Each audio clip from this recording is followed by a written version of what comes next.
Welcome everyone. I think we've just opened the doors and people are starting to arrive. So welcome to today's Ask the Analyst session on Cloud HR. We're going to let a few people come in. So as you can see, you're surrounded by friends. We've got David Wilson and Sven. I'll do the proper introductions, but you can see that we're all lined up to greet you. So good to see everyone. And while everyone arrives, could you just, in the chat, tell us where you are in the world today. You've got a panel who are straddling Germany and the UK and North London with an F. Hi, Philippa. That was your German accent there, wasn't it?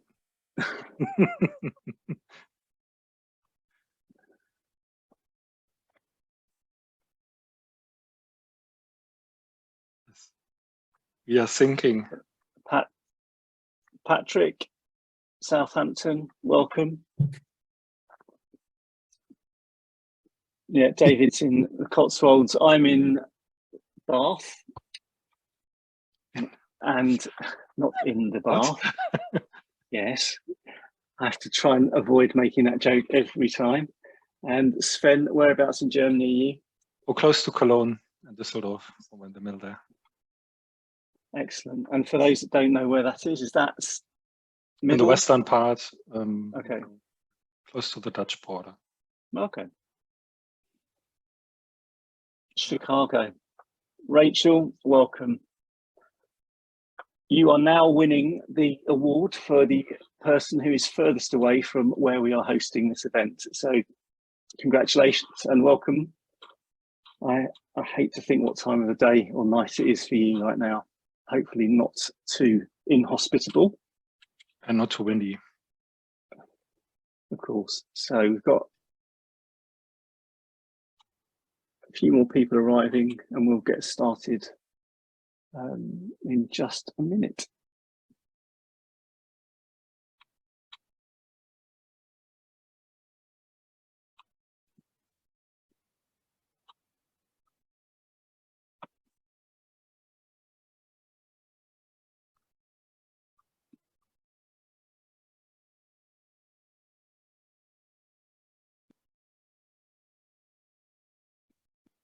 Welcome everyone. People are still arriving, so we'll give it just a minute or so more. And if you've just arrived and you fancy telling us where in the world you are, then please do so in the chat. And remember to select everyone and that little blue lozenge at the bottom of the chat panel. Otherwise, no one else will see your message. And we're going to use that for questions today. So Paul in Ealing, welcome. Thanks for joining us today.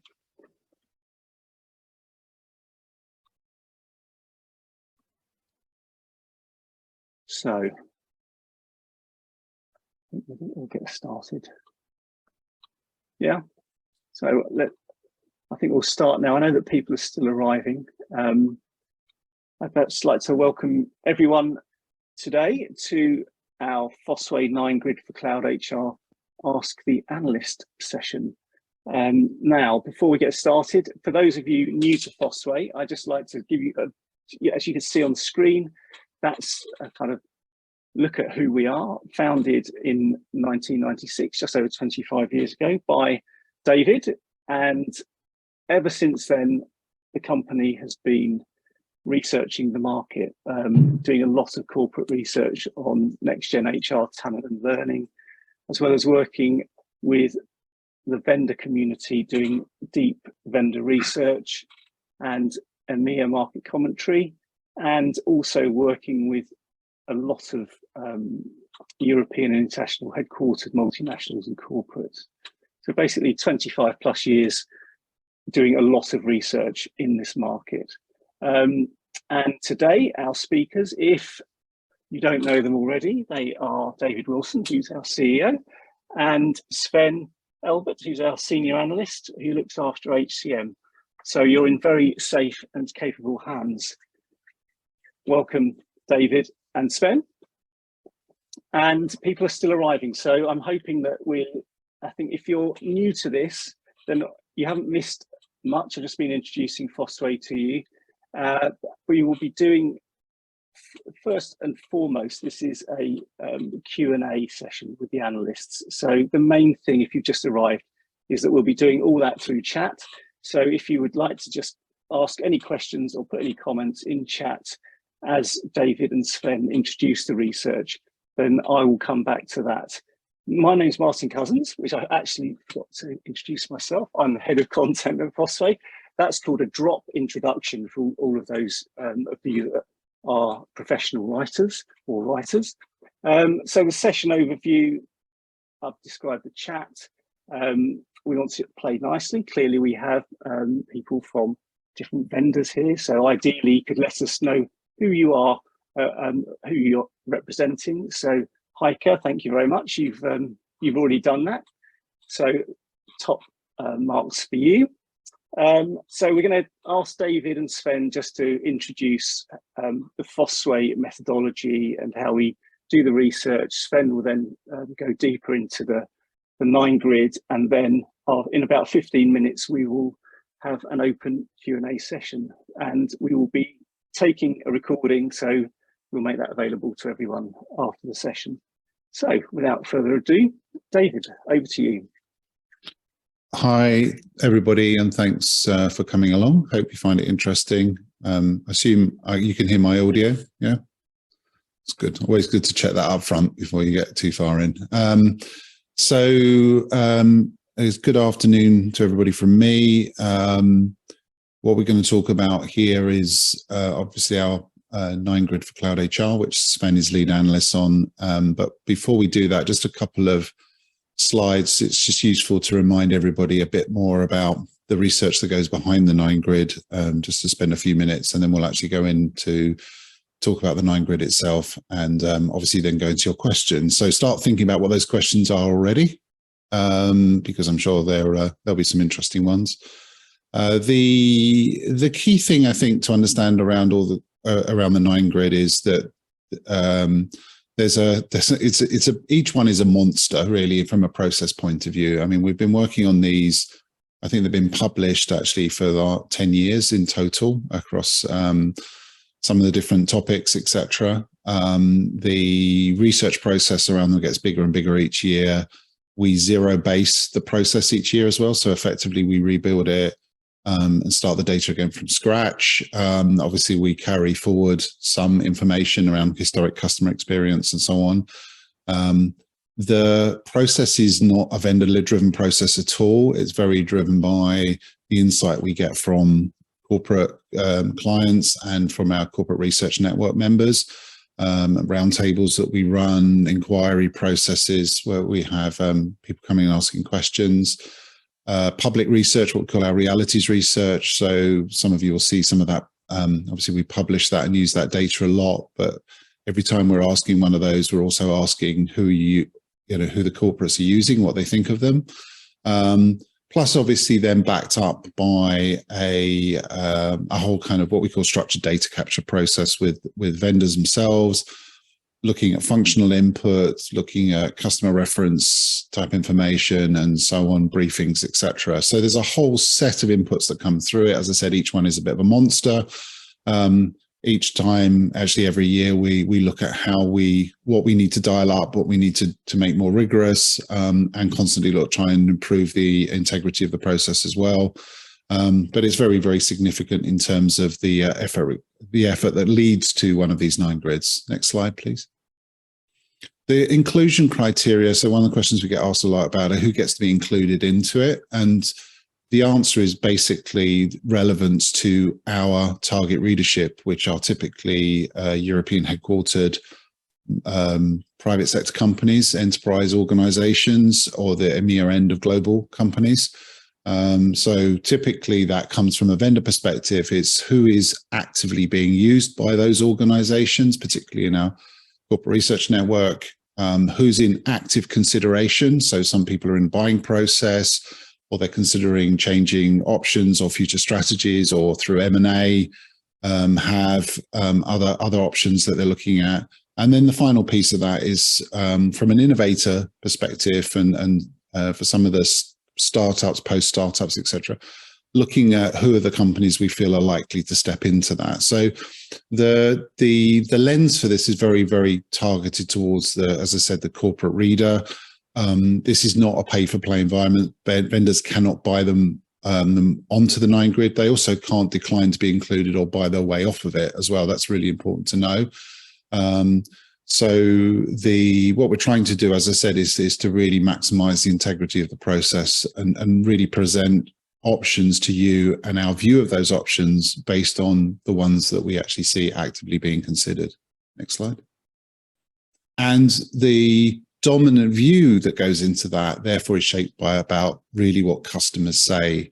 The vendor input is really important to us, but it's a secondary input process, and we use it largely to cross-validate, fill in gaps, check assumptions. Obviously, sometimes it's always a moving target. So vendors may have released new products or end of line something, or made an acquisition or something like this. So it's always a really important part of the cross-validation process. But actually, the primary point of view is based on what the customers say to us, and rendered towards that European-centric buy-in lens. So we talk about EMEA-weighted global. So although we're looking at typically solutions for that are viable globally, we are weighting them towards an EMEA-centric buyers. So overall, hopefully it comes across that we have lots and lots of customer insight, hard data, and also obviously input from the vendors. And then we try and distill all of that together, rebuilding that, as I said, from scratch each time. When we talk about maybe market average from a capability point of view, that's rebuilt, that data point is built each year from scratch each time. So the last slide for me. And the other thing is, whilst everybody, I think, or lots of people are aware of the image, the actual 9-grid itself, one of the things that we always try and recommend to people too is that they actually read the report. The report's available on our website. Just have to register to access it. There's no, it's not a chargeable a piece of research. But within there, what you can see is, and this is really important, the market trends and solution trends that really shape the way that we're thinking about the market and the way the market's changing. So that's really important. The other thing is, within the 9-grid, and Sven, I'm sure we'll talk about this at some length, is I divide typically between what we call the suites, the HCM suites, and the specialist providers. And there's a table in there, for example, which talks about what the specialisms are. So when you're looking at a particular vendor, you understand what that is, as well as the variables we're using to construct the 9-grid itself and what goes behind the criteria, around performance and presence and potential, etc. So I just recommend you read the report, and it'll give you a lot more of that background information. So now I'm going to hand over to Sven, who can talk about the actual 9-grid itself. Thank you, David. Good afternoon, good morning from my side. I hope you can hear me as well. So that seems to be okay, good. Yes, so our functional model for HCM covers basically a very broad range of areas within HR, all the areas really around people operations, people management, so anything from payroll, HR core data, employee information, employee core information, position core information, org structure, workforce management. Service delivery has seen an increase in kind of weighting from the corporate demand perspective in the previous years really. So that's part of it as well. So you see the dark blue inner hexagons in the model, and then obviously that is surrounded by talent and people success. So anything that goes from recruiting and onboarding over into learning and development and performance and so on goes up until compensation rewards. So an area that is also fully included functionally in the model.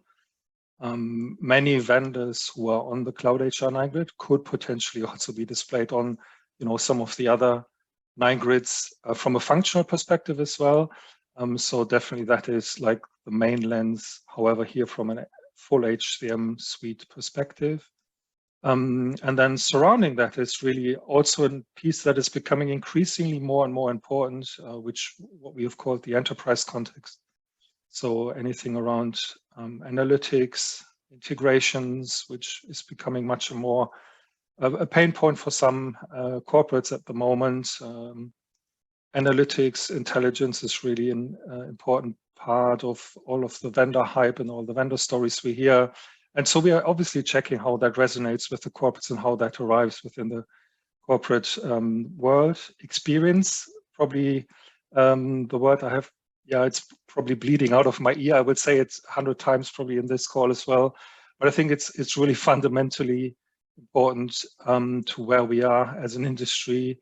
And I mean, we can maybe touch a few things around it that are important. So we're covering all of this basically when we look at the functional, at the potential of the solutions, which is one of the dimensions that you can find on the 9 grid. And maybe with that, we can actually take a look at that. And yeah, so probably before I talk about specific vendors, maybe if I mention a couple of things around the headlines. So those are some of the key headlines from the report. I mean, if you look, if you are in Europe and you're looking at the news and also internationally, there's a lot of talk about crises. So a cascade of crises, everything being interwoven, geopolitical conflict, cost of living crisis, energy crisis, France, nuclear power plants not delivering, Germany completely relied on Russian gas, not able to maybe get through winter, and so on. So it's really quite concerning. And this is actually affecting people, workers, mentally, psychologically, in the workplace. And I mean, we've been talking since COVID about well-being, purpose, belonging, you know, all this nice stuff, right?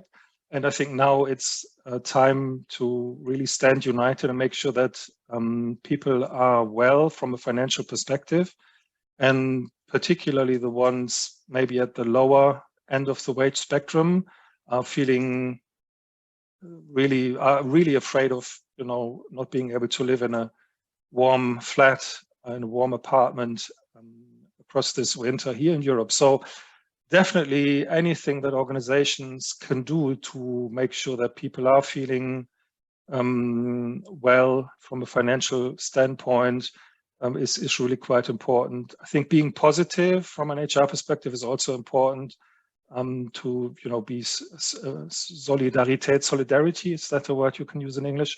I guess so, you know, making sure that people actually are recognized by the employers, that you do government, maybe leverage the government programs that are out there. If like in Germany, we have like a 3,000 euro tax-free one-time payment option from the government, which a lot of organizations are now looking to install. If you have alumni, retired people who maybe are not able to pay their rents, then obviously maybe give them some work opportunities, or some of the operational workers, maybe give them some extra shifts if they want to use them. I think so. So those would be some of the things from a practical perspective that a lot of HR people are, you know, currently looking at how can they install them into their organization. So I think that has been one of the predominant discussion points in the later part of the research process. I think overall it's been probably a fantastic year for many of the vendors. HR budgets have been increasing over the past year, again, probably, should I say, after the pandemic. This is not only in HR skills, but also obviously into HR technology. So from that perspective, I think we've seen a lot of high double-digit growth, north of 20%, definitely many in the range of 15 to 20% from a vendor perspective. So I think that is definitely something which has you know, driven a lot of the good year that maybe some of us have been through from a vendor perspective. The people experience, as I mentioned, is definitely one of the big things in the industry. It's getting hyped by almost every vendor, but also from the corporate perspective, there's really, really high and significant interest. We know that certainly across the past years, it has been a massive driver to change systems. If corporates were unhappy then with the people experience they were able to deliver, then they have changed. They are getting strong support by the executives, but it's definitely something where few are really able to provide an irresistible employee experience. So it's much of the maturity has maybe growing, but it's growing very slowly. And I mean, it's probably too much to go into all of this in this call, but definitely if you're interested to learn a little bit more about that, definitely we are happy to engage with you afterwards, or if you have some time still to ask questions, then we can. But from a solution perspective, we have definitely, because of the greater interest from the corporate perspective, included some specialists into the 9-grid this year. So the likes of Microsoft, Viva, for example, who you can see in Potential Leader, or WTW Embark is another example, or PeopleSpheres, and certainly many of the HCM suite providers, ServiceNow, the HR service delivery specialists as well, NeoCase, Dovetail are talking a lot about people experience, and they have all kind of been gaining momentum off the back of it. So it's definitely something also where, yeah, the user interface is getting at least unified from that perspective. But it's definitely more than just the, you know, the clicks and the user flow. It's definitely more about what people actually can get out of the solutions in terms of the results, how easy it is to use the solutions, how fast it is to get the work done. So that's maybe the second one on here to mention. We've also seen that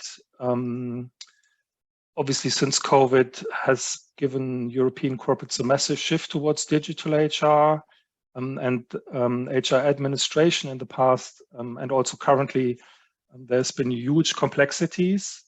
It all needs to be locally compliant. There's so many differences. So many of the solutions are actually now putting out employee journey, employee workflow type solutions, which we see being in great demand. And those are actually enabling organizations to build more engaging workflows.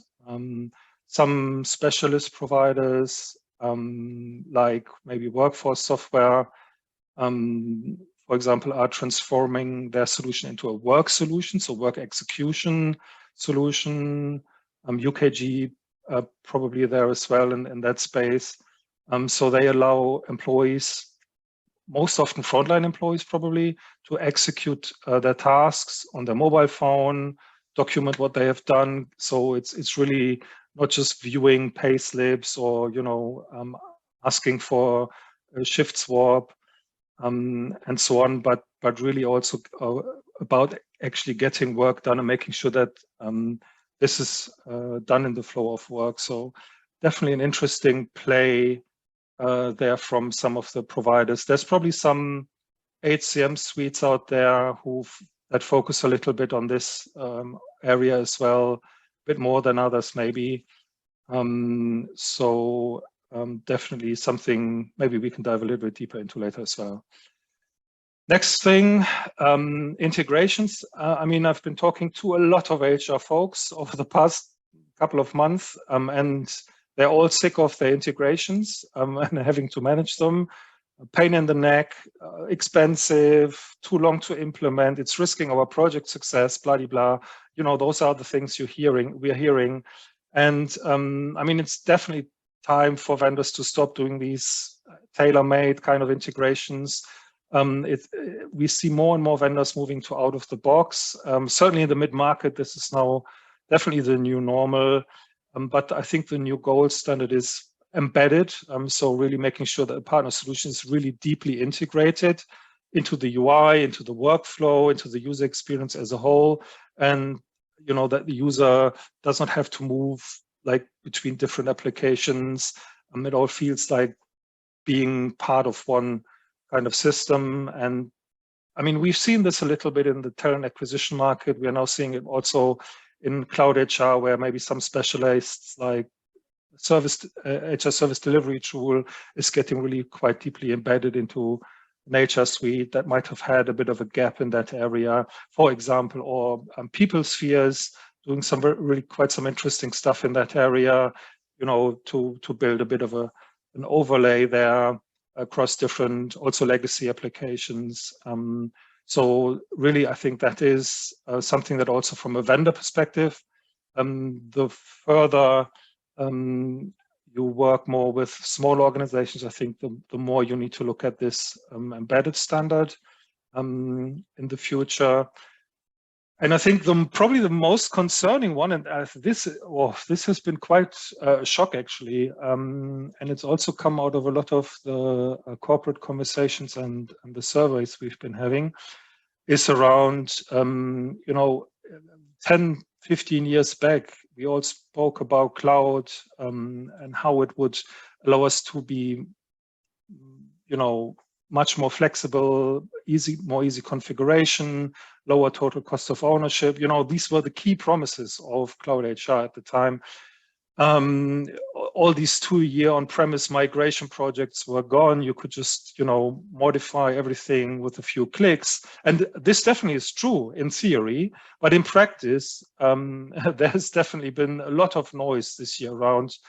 From the corporate perspective, we were hearing that corporates are too dependent on their implementation partners, you know, that they're actually not able to make these little changes themselves.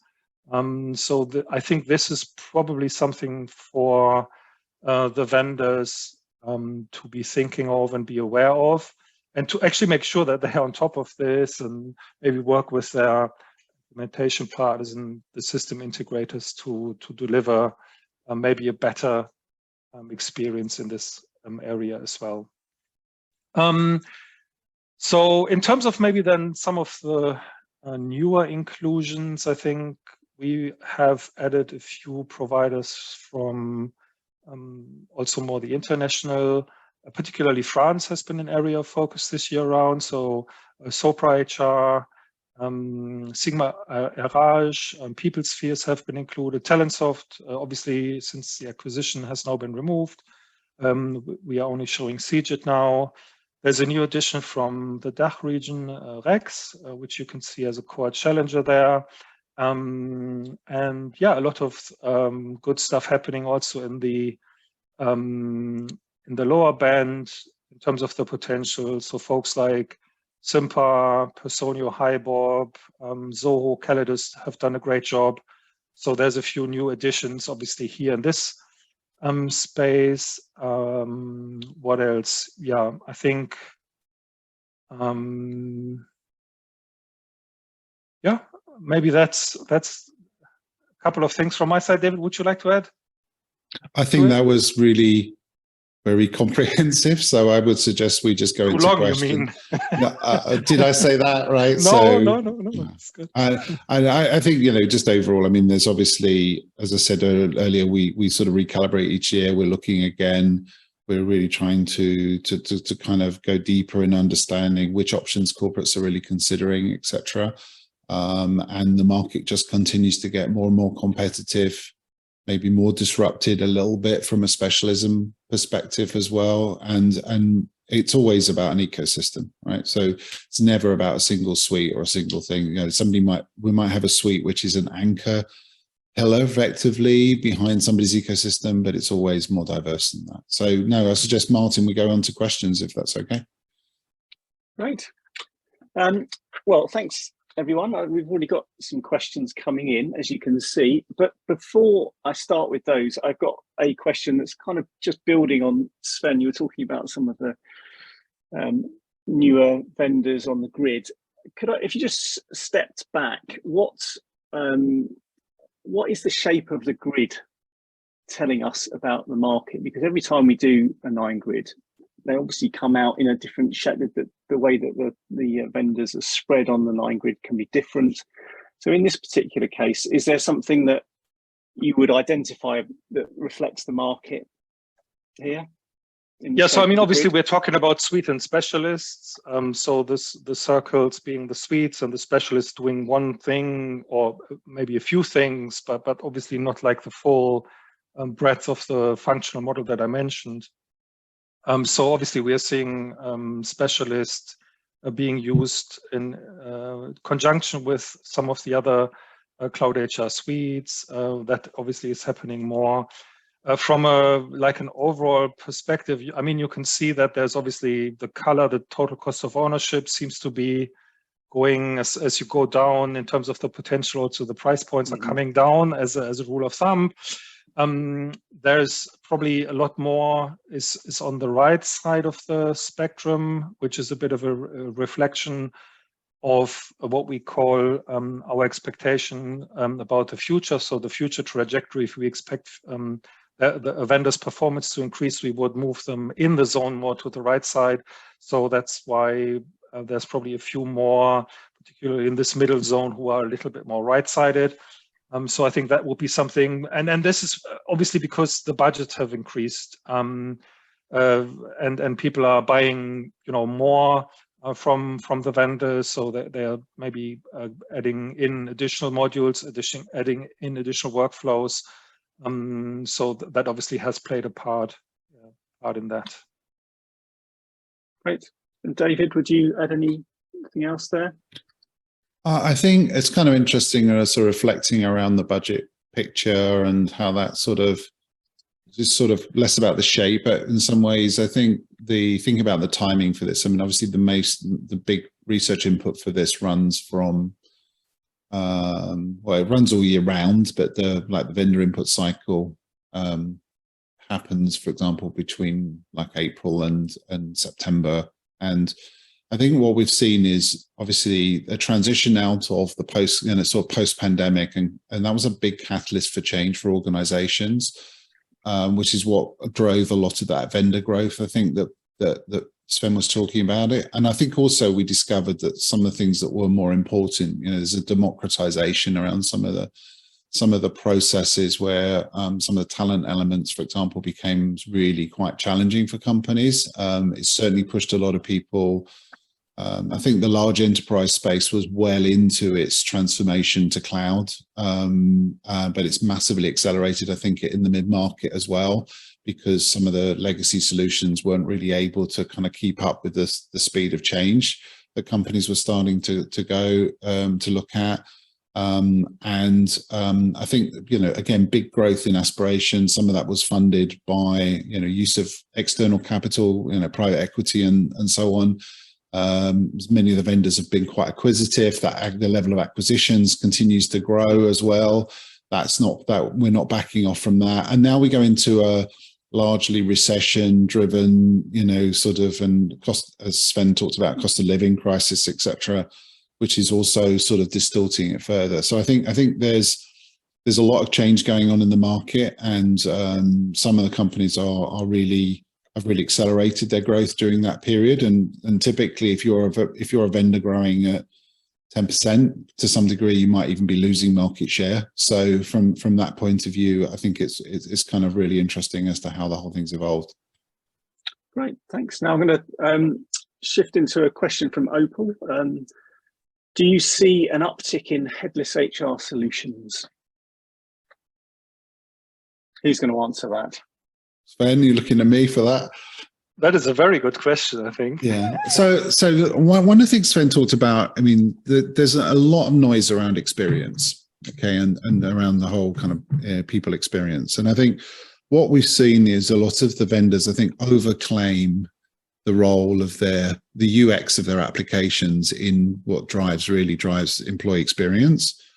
Now, the reason I mention that up front is because a battle over having who's got the best UI UX is kind of one thing, but I think what Opal's alluding to there is that the more you focus on how these things play into the quotes flow of work, the day job that people have. Sven referenced the fact that we've included Microsoft Viva in this for this as well. We've assessed it in the past, but we've included it for the first time in the 9 grid, and I think that's all about how does a whole set of insights, processing, etc., get delivered into teams typically, whether that's around learning, whether that's around insights or processes or employee listening or whatever it is. And I think, so I would say from an HR point of view and an HR process perspective, what we've seen is obviously quite a lot of talk around how these things can get embedded into through things like chatbots, etc. Often the experience that's been resulted from that is not necessarily that great. So I think a lot of companies have been underwhelmed about the reality of some of those things, but I think there is a clear trend here. And the clear trend is I shouldn't have to go to an HR system to get an HR answer to an HR question. I should be able to do that wherever I'm working, or especially if I have these sort of workplace apps around me. We actually have seen really quite strong trends in other parts of the thing. So as part of some of the talent processes, for example, to make those very much accessible without having to go into the to the UX of an HR system to be able to see them. And I think we would expect to see that widen out as well. So come back to it, headless HR system. I think we're seeing headless HR processes, right? So where we're seeing access to some of the HR process without having to go into the system. So the headless bit means that you don't, that it's being accessed through something else, it's being visible. And Sven talked about embedded being almost a gold standard in terms of how applications play within each other. But I think ultimately the idea that we would have to go to the HR system to ask an HR question feels like a rather redundant strategy. Yeah. And Sven, would you have anything to add to that? Yeah, I mean, so I think last year already we talked about, some of the challenges that organizations had with, chatbots, and their experience was quite horrible, the feedback they got from the employees. I mean, there's definitely a trend that, vendors are putting more effort into getting, the solution into all different sorts of places and more automation. So I think reducing the heads needed to operate this in the background and the administrative workload for HR is certainly going down in a lot of the areas. Obviously, some things you really need to do on the HR system. So HR will probably always have a touch point to run the reports, get the analytics out of there, and whatever. So it's not going to go away, that UI, but from an employee's perspective, definitely there's from an experience perspective, there's probably a lot of merit in offering multiple touch points. And my message maybe to vendors would be, if you're not looking into that already, then better start doing it, because your competition is definitely doing it and potentially already ahead of you quite a bit. Okay, great. Now I've got a question from Rena about HR budgets. Are they growing? We're talking about the fact that they've been growing. Is that pretty even across industries, or is that just being pushed up by more high-performing organisations? And can we expect to see a slowdown at some point soon? Yeah, I mean, with the recession that's upon us, there's a likelihood of these things being dialed back a little bit. So we're running an HR realities research, which obviously looks at this data also year around. And there we definitely saw a net gain in corporates that were wanting to spend more. I don't necessarily have the industry breakdown here with me, but I think overall, across the entire European market, there was more organizations that were increasing their budgets than they were decreasing them. And the focus, again, as I mentioned, was investing more in HR skills, in the HR function as a whole, but also in technology as a predominant factor of spend there. So obviously, with the recession, we need to see where people will be landing, and HR budgets are obviously among the first to get a little bit under pressure, obviously on the recruiting side of things for sure. Right. So we have a question here from Paul, which is about would do we see that customers would rather engage directly with the vendor or with an implementation partner? What's the trend there? Who'd like to answer that? I mean, that probably depends on the client, I guess. So those with a higher maturity that have already worked with implementation partners will obviously go back to them. They will have a significant understanding of the customer's organizations. And by forming a strong relationship over time, obviously they get that deeper insight that maybe the vendors maybe don't get. Mm-hmm. So that is maybe one thing, one side of the coin. The other side of the coin, obviously, is then around the cost involved with that, the knowledge, the experience, and the training. So the vendor has some insights, obviously, that the implementation partners might not have, and some of the corporates would like, obviously, to get that additional layer of input, which obviously many of them are getting as well. David, anything to add from your perspective? No, I think it depends on the complexity of the customer organization and their preferred history. I think it is interesting that you know, in the high end market where you've seen organizations that historically have used, you know, integrators very, very heavily, that there is a feeling, and this was reflected by Sven, I think, in his comments around the promises around cloud. There was still a sense that they would have more autonomy than in reality they're actually having. So that there's a bit of a dependency culture that gets built around it, and often that feels like to many organizations that's in the vested interest of the integrators as well, to sort of maintain that position maybe. When you look into the mid-market, obviously it's a very different kind of situation, and a lot of organizations are just looking for the fastest way for them to get live. But there is a much higher use of vendor provided service and enablement.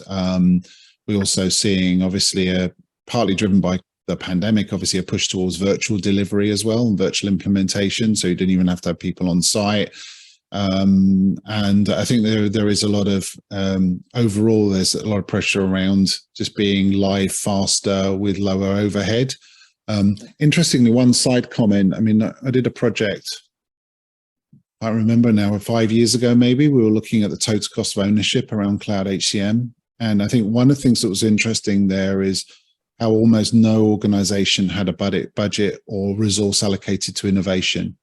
So one of the big promises, obviously, of cloud is the fact that this is a constantly evolving solution. There's new capabilities coming along, etc.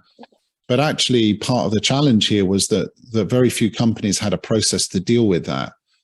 So on one level, we've been critical in the past about the vendors. You know, a statement I've made publicly a few times is innovation in the product is worthless unless it lands in the customer. So how do you enable customers to to innovate themselves faster and support that?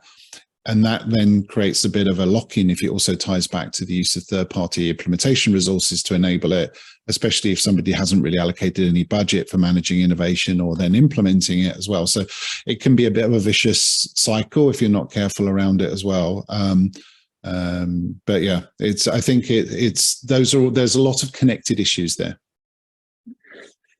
Thank you. So we're going to move on to a question about integrations, something you were talking a bit about earlier, Sven. So from Javier, I hope I've said your name correctly. What's your opinion on how to better tackle integration challenges? How can make it work better? I mean, so obviously one part of our work is talking to corporate organizations about how they can find solutions that work well with each other. So almost those vendors, if you look at an ecosystem, you're almost looking for symbionts. So people that are really working very, very well together. And there's obviously a lot of competition out there. So sometimes if you want to integrate some competitors, that is by the nature of the competitive situation getting difficult.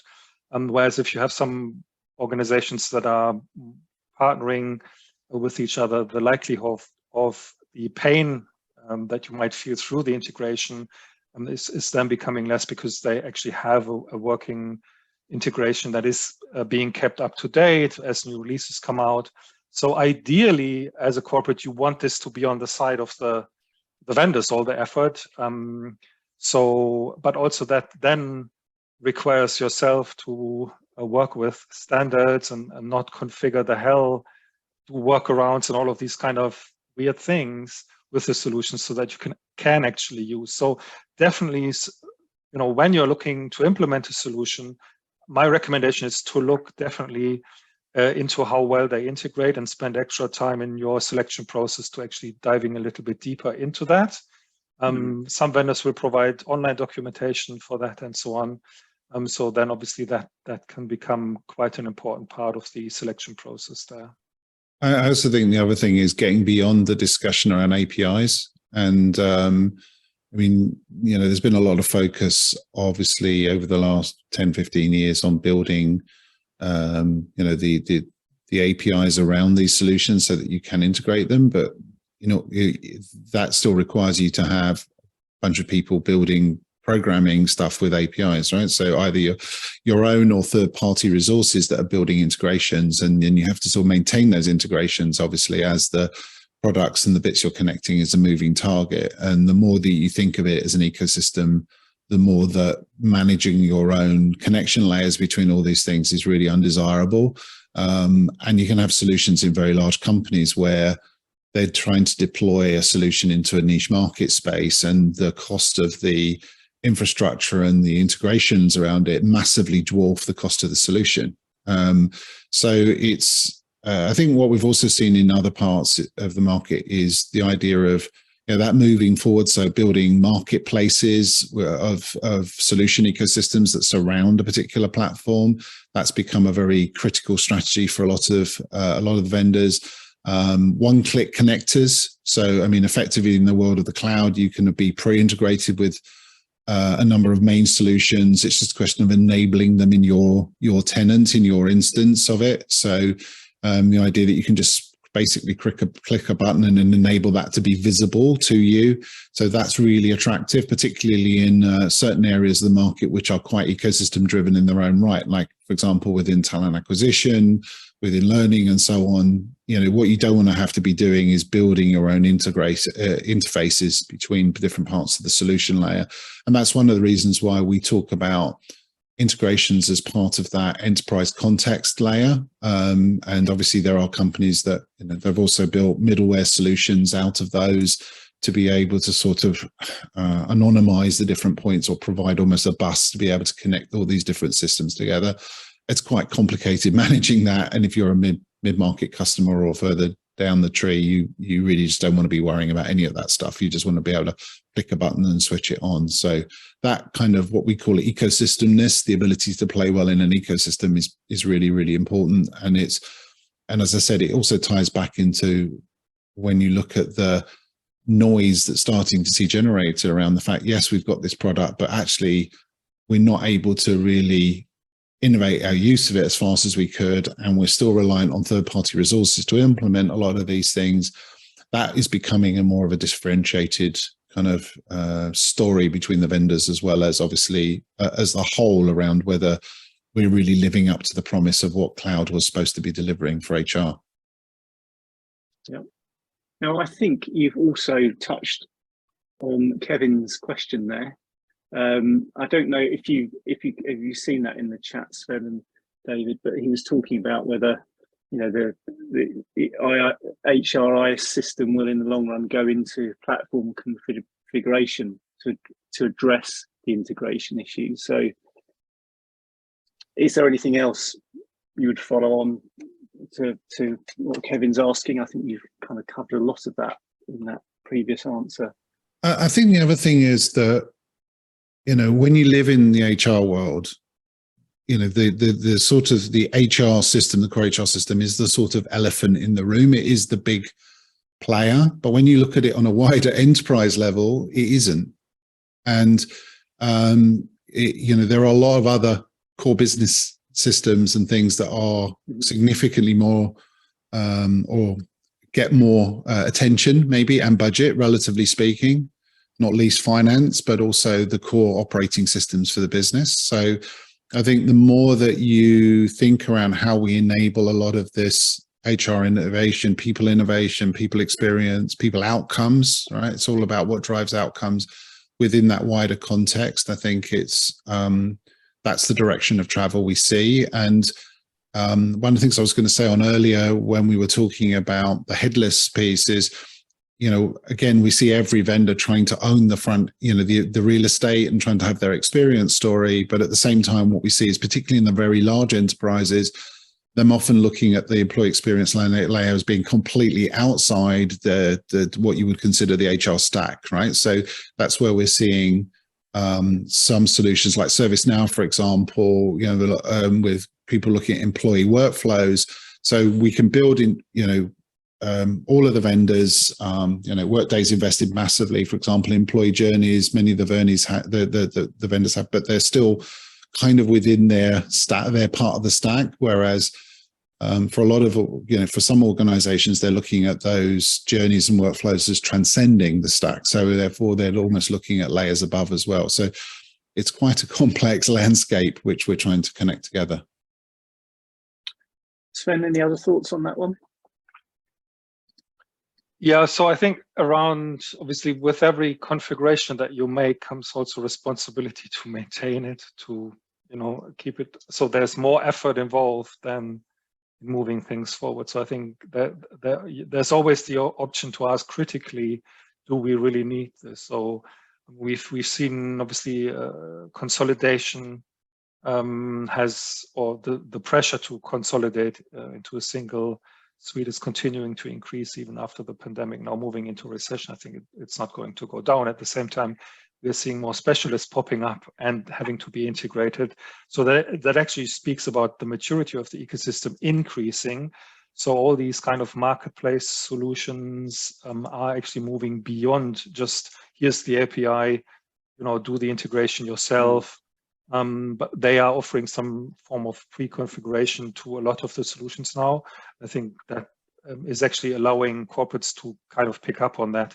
I've been working with a few that have 200, even up to 700 integrations to their core HR systems. I mean, that is completely massive. And it needs an entire management system around it that kind of manages that complexity in its own right. So definitely, it is a very central piece, this HR piece. And yet David is right, it's not from an ultimate business perspective, it's still the system only for HR. I mean, the component that won't go away is payroll, right? So because everyone needs to be paid.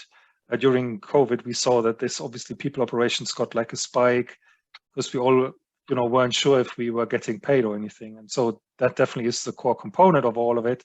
So I think all the rest is maybe important, but is it critically important? Like, does your life depend on it? I'm not sure, right? So, yeah. Great. I'm going to come back to Rena. He's just asked a question about HR systems having enjoyed a reasonably low churn. Is that the case, and is that changing? That depends on the vendor, obviously. So some have seen some churn, others less. Overall, I think, as I said, the trend is that folks are looking to consolidate more into one. So I guess, yes, the statement is true. Organizations don't look to implement HR for 1 year, 2 years. It's a 5, 7, 10-year commitment that they're making, even if the contracts maybe are running not on that term, but on a shorter one. So yeah, I would agree that we are seeing less churn in the suites, probably.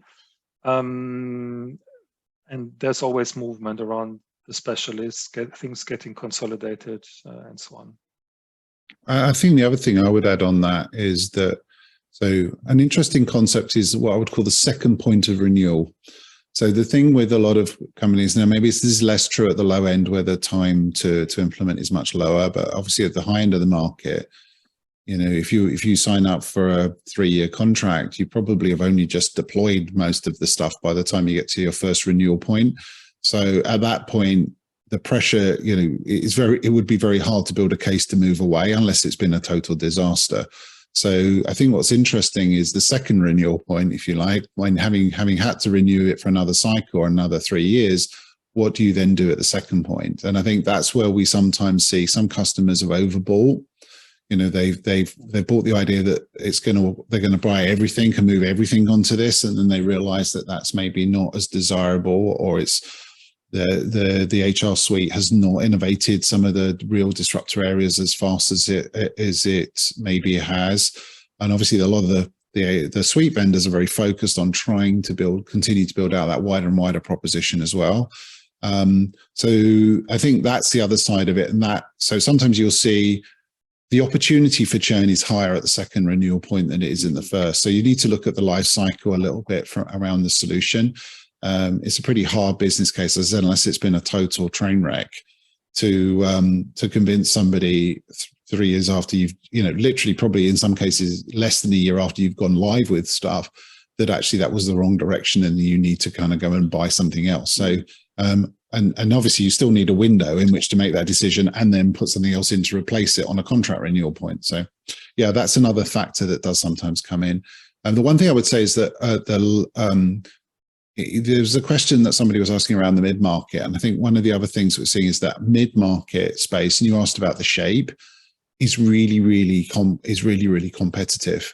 So every country pretty much has its national HR and payroll vendors, all of which have pretty much had to accelerate going into the cloud. We've seen that, but often they're very geo-locked. So they're locked mainly because actually there's a tight coupling often with payroll. They're linked to one country or maybe through acquisitions, a couple of countries. What we're starting to see is that break down a little bit as national vendors become more assertive. I mean, we've got some examples, someone like Personio, who is growing very fast and is internationalizing a business. And we're seeing other players kind of do the same as well. We're also seeing other companies. So someone like ADP with their IHCM2 solution, which was,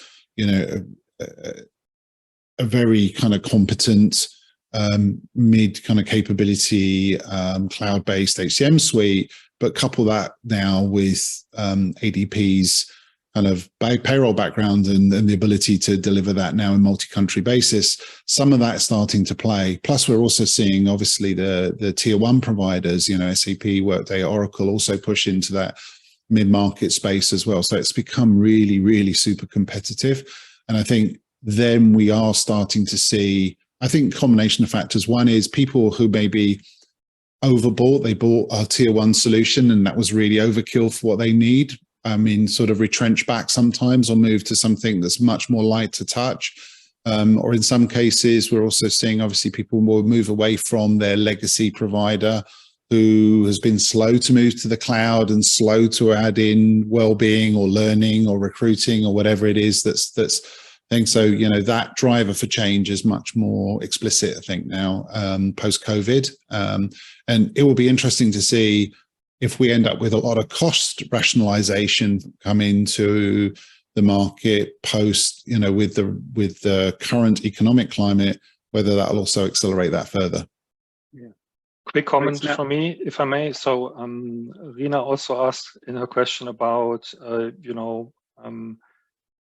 some vendors looking to switch certain parts of their ecosystem. I think what we have seen in the past, across the past couple of years in Europe, is that actually now around 70% of the organizations actually have a globally consolidated core HR system in place, which was not the case for many years, which made the market widely different from the US market, I guess.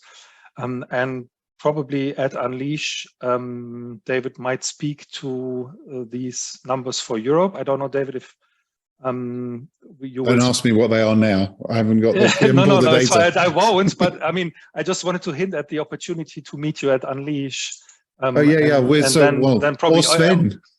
or me, because then we Yeah. will have the numbers for Europe as well, in terms of like what are maybe some of the areas where people are looking actually to make a change. I think the past year was around onboarding, which was very high up. Analytics was high up there as well, as you mentioned as well. So, but we need to see what it will be this year again, I guess. And skills is obviously skills, a perennial, is a big topic still. Lots focused around that.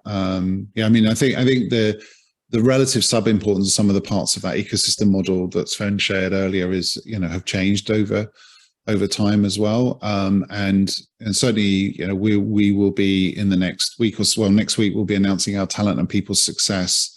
So what will replace talent management for us, and again, that continues to be really, really driven by a lot of disruptor forces as well. So that's another one to look for coming forward next week. Now we're virtually out of time, but I'm going to ask you. I need to ask you this question because I like to ask it on all of our Ask the Analyst sessions about the hype. So where is the hype in cloud HR currently, Sven? People experience, employee journeys, I think, is the most hyped word probably from my perspective. Skills, if you look into the talent, people success area, mobility, those kind of things, I guess are also reflected in what some of the vendors on this 9-grid are doing as well, for sure. So, I mean, those three things definitely. David, would you add anything else to that? I think the ownership for the outcome of employee experience by any of the HR systems, I think is the area, one of the areas of hype, and that kind of plays back a little bit into, they talk about creating great experiences, but actually most of the experiences aren't that great. And I think ultimately it's about what really drives outcomes for people that matters. I think the other area that we're seeing obviously get a lot of attention is around well-being and so on, and maybe even some of the DE&I stuff, which is, it's sort of, we're seeing a lot of people, I don't know, DE&I washing over the top of some of these solutions around it, but actually when you look underneath it, I think there's still big gaps in the capability set around it, and we don't yet know how also some of that agenda, maybe even the well-being agenda, is going to be impacted completely by the economic downturn. Some of the vendors are still really talking about that very heavily, and not, Sven kind of had already moved on and talked about, for example, financial well-being as opposed to just well-being. And I think there are some drivers in here which will actually shift things quite a lot. But the reality is there's often more talk than reality. Yeah, great. Right, we have gone over time, so we've it's been a good, very useful conversation. Lots of great questions. So thank you for staying with us, everyone, and for all the great questions. And just quickly wrap up as a reminder that as Sven and David were talking about, that we are sitting on a lot of data from many, many years of research. So this is the research that we use with our corporate customers. And if that's you or is of interest, then please do get in touch. And there you can see that some of the typical outcomes from our work. If there's another slide, I think, yes. So you can get the Cloud HR 9-grid, there's a link there. And also you can look at the whole suite of our 9-grids. As David and Sven have been talking about, this just doesn't stand alone. We have 5 practice areas, and clearly there are crossovers there. So please do go and have a look at that. Also, we are in German and in French. So if our newly or most recently launched French site, with all the research now available in French, if you go to the top left-hand side of our website, you can see a drop-down that provides you with the link to the German and French areas. And that's it. I just want to say thanks to David and Sven, and thank you to everyone today for your participation and your questions. And we hopefully will see you soon. Thank you. Thank you.